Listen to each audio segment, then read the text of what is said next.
this is my boyfriend's recipe. And he has never had any, he didn't go to like culinary school or anything like that. He's actually a cook down at the DC, which is kind of like the big mess hall for UNR. He's been kind of like, all right, I like to try recipes, I like to cook, I'm good at it. And that's kind of where his passion came from for food.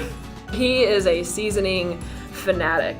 And like for this past Christmas, I decided to finally get him a proper spice rack, like this hefty, giant thing, and he was so excited. So that, you know, he tries to play it off and he's like, oh no, I'm not that fantastic of a cook. I just know how to season things well. It's just a very, very basic recipe. So we like to use turkey instead of ground beef.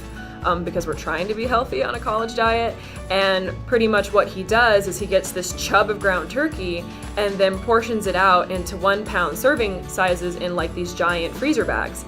And so my memory of us being tired and coming home after a long day, and it's like we just want something easy, and I'm fortunate to be with this great person who's like, oh no, we're not gonna have ramen, we're not gonna have mac and cheese, I have actual protein that I can make for us, because for me, before I met him, I was just like, oh yeah, pre-made food, I don't know how to cook, I am not going to learn.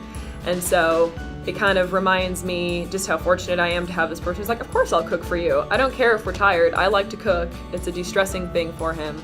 And they kind of stuck out in my mind because they're quick, they're easy, and it still reminds me of how fortunate we are in terms of the college level, where it's like, oh, we can afford to have, you know, decent level of food and we can actually eat well.